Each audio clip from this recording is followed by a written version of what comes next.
Hi, my name is Brian Yandel. I am a local actor here in Raleigh, North Carolina. I'm also a director and a producer. And in the past year, I've dabbled a little bit in playwriting. And so, mainly, I love to tell stories.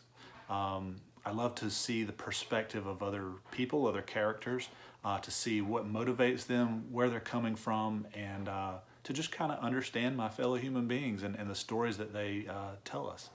So a theatrical production is storytelling. You know, you take the script from the playwright and a team of creatives, which could be your director, your producer, your stage manager, your lighting, your costumes, all the people involved and the actors put on this theatrical production to tell this story. And that's what I love most. And I basically got into theater about 30 years ago in college because they didn't have theater at my middle school or my high school.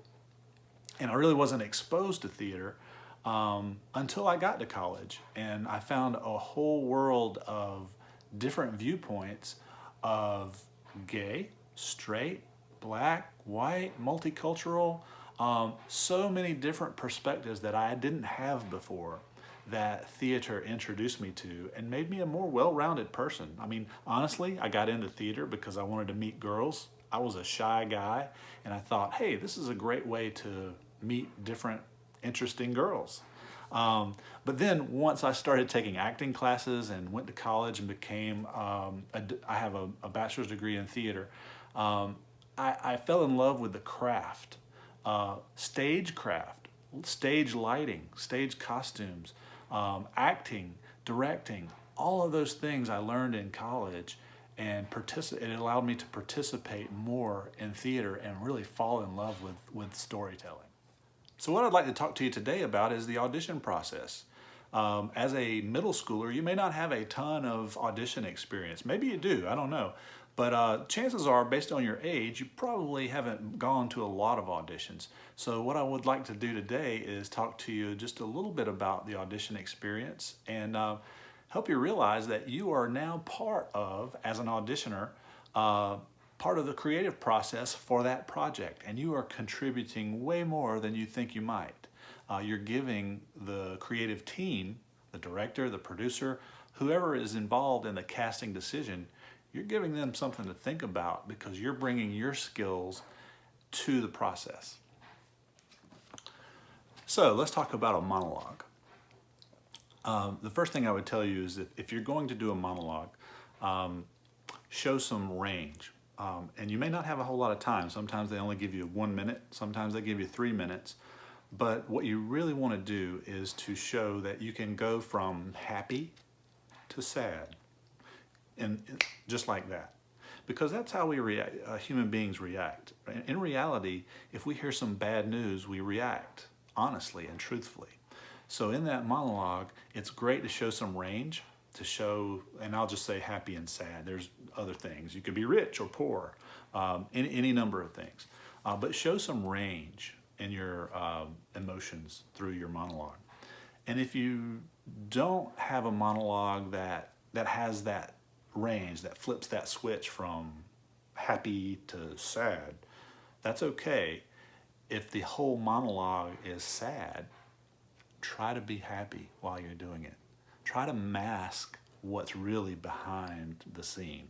And that's much more interesting and much more memorable to the people watching you. It's really compelling to see someone who's really sad try to be happy. All right, so also be real, be yourself. You don't have to portray this wild avant-garde character in your audition. It may be comedic and it may be not interesting. Be yourself. We're much more, as a casting director, I'm looking for someone who can be real and tell me a story, honestly. Lock eyes. Look into the people in the room. Look into their eyes. That is probably the most difficult thing because there might be someone who's had a bad day who's on their cell phone and that's hard for you to see and connect and go, this person's not listening to me. They need to listen to me. So whatever you do, don't take it personally. They may have been in that room all day looking at people read for Wilbur for Charlotte's Web. But try to make eye contact, because your eyes are the best communicators on stage and with a casting director.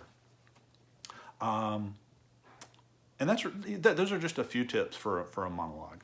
I also want to tell you about a cold reading. Cold readings for me are the hardest thing to do.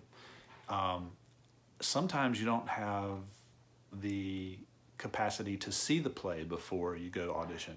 For example, I may get an audition for Eugene O'Neill's Long Day's Journey into Night, and the audition is tomorrow.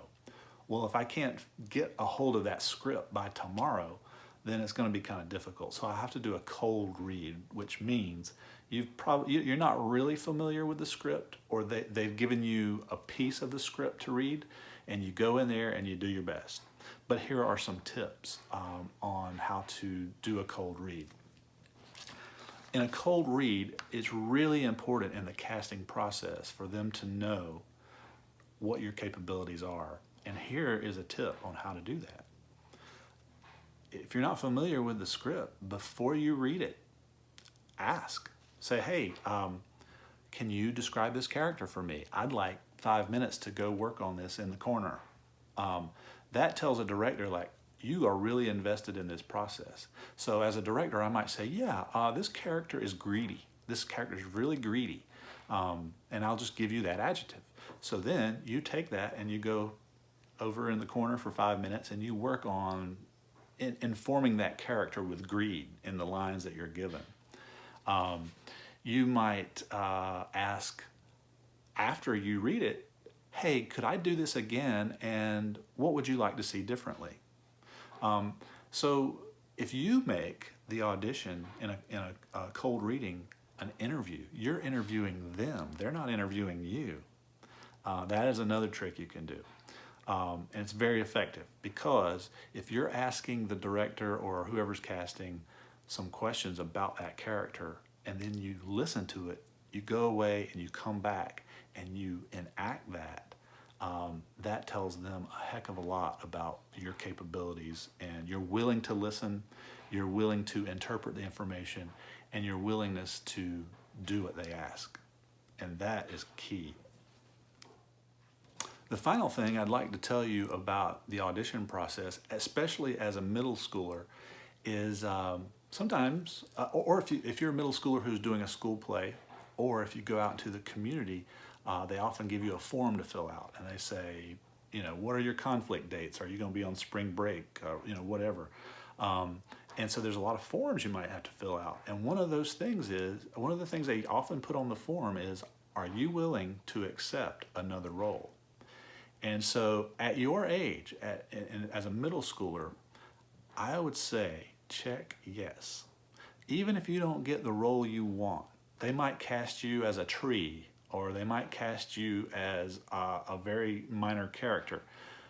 Even though you think those are minor characters, they all perform a function in telling the story as a whole.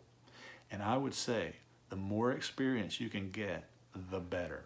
So if you have to play a tree, be the best damn tree you can be, okay? Look at a tree and be that tree. What's going to happen is you are the best tree on stage, and you're helping tell that story. You're helping create that scene and that imagery that the director has in their mind. And so when they convey that to you and you give it back, they remember that. And in the next play that they direct or cast, they might remember, hey, that person really was a great listener. They did exactly what I asked. So I'm going to give them a chance. I'm going to give them the opportunity to play something different, because I know, based on my experience with them, that they listen and that they can do the job. So I would also tell you to do things like work with the lighting people, work with the costumers, work with the sound people, be the stage manager. Do all those things, because you get a different perspective. My favorite one is volunteer to be an assistant to the director. That doesn't mean you go get coffee for the director. That means you sit with the director and they bounce ideas off of you, and you tell them what you honestly think. That's a great way to, one, learn the craft, but two, ensure that a director is familiar with you and knows what to expect and knows that you're listening. So if there's any common theme that I hope you're hearing through this video, is to listen. Listen, process it, and then give it back. Give it back with your skills. If you're an actor, give back what the director is asking you to do, and be fearless. Be fearless. Don't be scared of anything, because you are contributing to that creative process.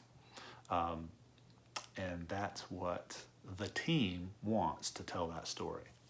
I hope this has been helpful. I am honored to have been asked to make this video. I hope it was helpful. And I hope to see you audition for me one day. Have a great week. Have a great week.